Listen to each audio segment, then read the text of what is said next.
I'm Norma Goldman and I'm the founder and director of the Menopause Exchange. I'm a pharmacist and in 1996 I qualified as a health promotion specialist, and while I was doing an assessment for my Masters in Health Promotion, I realised that there was very little unbiased information available on the menopause. So I set up the Menopause Exchange and launched the Menopause Exchange newsletter, and we also provide fact sheets, an information service and an Ask the Experts panel to answer members' questions.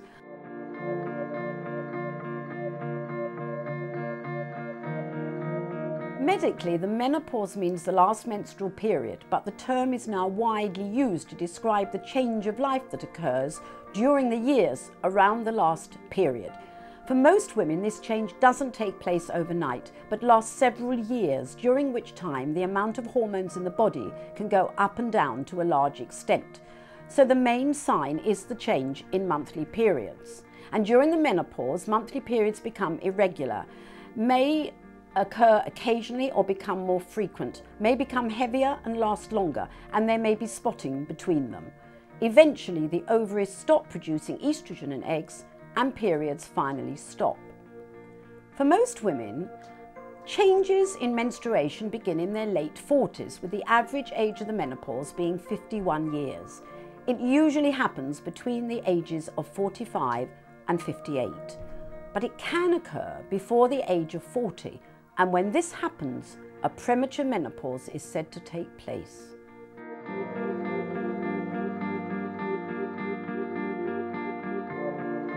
Well, the list of possible menopausal symptoms is rather a long one, so I don't want women to feel too bad about this. And if there's any consolation, some women don't experience any, and many women experience one or two only. The main physical symptoms are the hot flushes and night sweats. Other physical symptoms include aches and pains, tiredness and insomnia, palpitations and headaches and migraines. Emotional symptoms include mood swings, an inability to cope with problems, lack of concentration, forgetfulness, irritability, panic attacks, and anxiety and depression.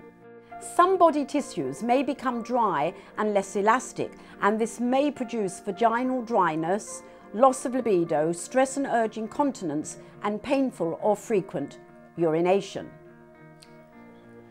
Some women are very reticent about speaking to friends and family about their symptoms, and there are others who are not happy even to go to their doctor and to discuss their symptoms with a healthcare professional, particularly in relation to vaginal dryness, emotional symptoms, and bladder problems. And some menopausal symptoms may be associated with other changes that are happening in women's lives, for example, physical changes, emotional changes, and social changes.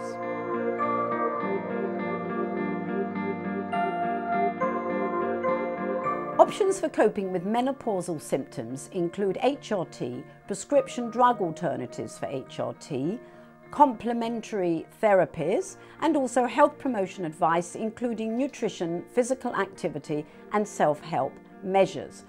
Women need to obtain as much unbiased information as possible on the menopause, particularly in relation to HRT and complementary therapies. Guidelines for taking HRT do change from time to time.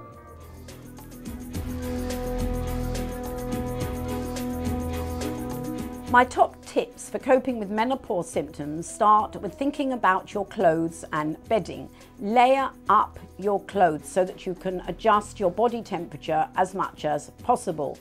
Use natural fibres or a combination of natural fibres. When thinking about bedding, again, don't use synthetic fibres and use blankets instead of duvets. Take warm showers instead of hot baths. Try and increase physical activity, but if you have any medical conditions, consult your doctor first. If you use a gym, take a bottle of water with you and avoid saunas and steam baths. Quit smoking. Remember that alcohol can lead to flushing. Relax during a hot flush instead of fighting it. Avoid hot drinks, hot soup, and heavy meals if they trigger hot flushes or make them worse. Similarly, take care with spicy foods, cola drinks, and coffee and tea. It's always better to obtain nutrients from your diet, but some women do take minerals and vitamins as supplements for the menopause. They're not quite as innocuous as you might think, so ask for advice if you have medical problems or if you're taking any medication. So ask for advice before you buy. Get as much information about HRT as you can so that this will help you to make a decision about whether to go on HRT or not. There are many different complementary therapies, and read up about them, get as much information as possible so you can decide which ones are the most suitable for you.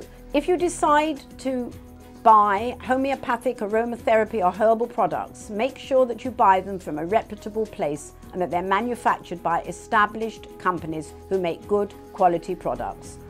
Always ask the advice of a pharmacist or healthcare professional or check with your doctor before buying.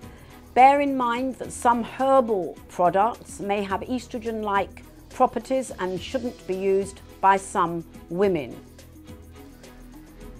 They can have side effects and they can interact with any medication that you are taking, and some shouldn't be taken if certain medical conditions are present.